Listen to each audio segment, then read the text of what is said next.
Okay, so today we're going deep into India. Let's go. Specifically, we are headed to the Deendayal Port Authority in Kandla, Gujarat. I'm with you. And we are going to be dissecting a single source today, one podcast episode. Okay. And that is titled, Get This, Green Futures. Shri Sarbananda Sonowal's visionary projects at Deendayal Port, which is from Matrubhoomi Media. All right. And this podcast covers a visit by the Minister for Ports, Shipping and Waterways. Back on January 7th, 2025. Right. So pretty recent stuff here. Yeah, definitely. And get this.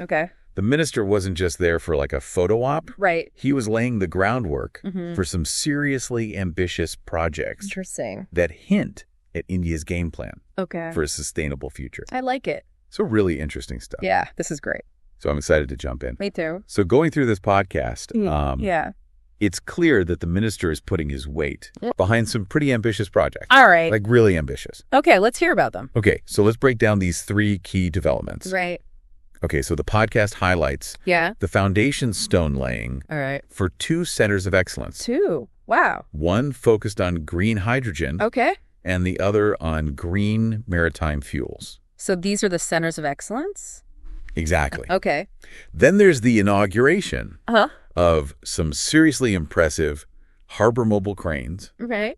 And these are meant to supercharge cargo handling efficiency. Nice. And finally, a new telescopic gangway. Oh, wow. At Oil Jetty 8. Okay. To make operations even smoother. Interesting. So smoother and more efficient. Yeah, I'm seeing a theme here. Yes. So these are some bold moves. And I want to know what makes these centers of excellence unique? Well, what's fascinating here is the strategic thinking behind these projects. Yeah. So we're talking about green hydrogen. And for those unfamiliar. Yeah, for those of us who don't know. Green hydrogen is essentially hydrogen produced using renewable energy sources, making it a clean fuel option. So this is good. Very good. And what about the green maritime fuels? Well, those aim to replace traditional polluting fossil fuels in the shipping industry. Gotcha. So like a 1-2 punch to clean up the shipping industry. Exactly. And by establishing these centers of excellence, India is positioning itself as a leader in these cutting-edge fields. That's a really good point. It's not just about research. Yeah. It's about developing practical application, attracting investment, and fostering a skilled workforce. So they're really investing in the future here. Absolutely. And this ties directly into their Viksit Bharat at 2047 vision. Okay, remind me what that is again? It aims to make India a developed nation by 2047 with sustainability as a core pillar. Right. So it's not just about national ambitions, is it? No, definitely not. The podcast also touched on the potential local impact. You know, there was a lot of optimism. Oh, yeah. From trade unions and community members about these projects. Bringing in jobs and boosting the local economy. Absolutely. So it seems like there's buy-in from a lot of different stakeholders. Sure. And if you connect this to the bigger picture, these developments at Deendayal Port could have a ripple effect across India. Okay, I like where this is going. Increased efficiency at the port means smoother trade and potentially lower costs for consumers. Right, because things are just moving more quickly, more smoothly. Exactly. The green hydrogen and green maritime fuel initiatives could attract foreign investment and create high-skilled jobs. Wow. Boosting local and national economies. This is really exciting stuff. Yeah, it is. But I'm curious about the potential downsides. Of course. Are there any concerns, for example, about the environmental impact of producing green hydrogen? That's a great question. What are the potential roadblocks they might encounter in making this vision a reality? Well, of course, any large-scale initiative faces hurdles. Sure. One challenge is the cost. Scaling up green hydrogen production. And making it commercially viable will require significant investment. Makes sense. And technological breakthroughs. That's not a given. No, not at all. Okay.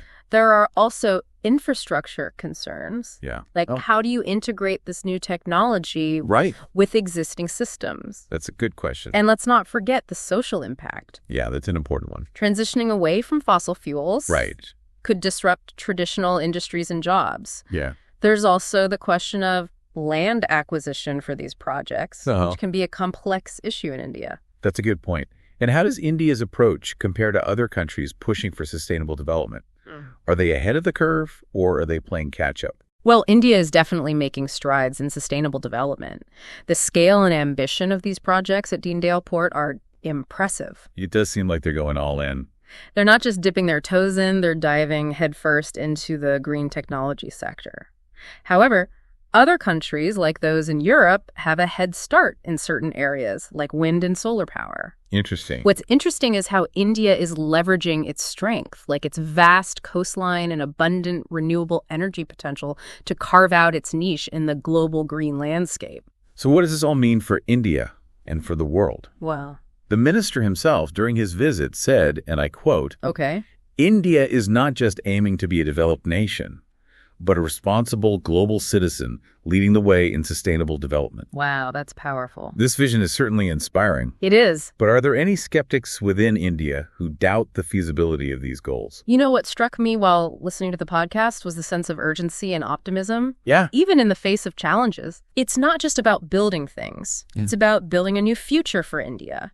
A future where economic growth and environmental responsibility go hand in hand. It's a compelling vision. There will always be skeptics. And rightfully so. Yeah. These are ambitious goals, and the path won't be easy. Right. But what's important is that the conversation has started, the commitment is there, okay, and India is taking concrete steps towards realizing its vision.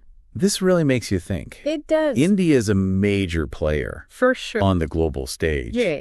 And its actions have the potential to influence other nations. Absolutely. Could these initiatives at Deendayal Port inspire others to embrace green technology more aggressively? It's definitely something to think about. I think that's something worth pondering.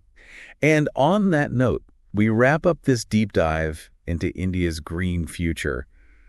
Keep those brains buzzing. Always buzzing. All right. Yeah.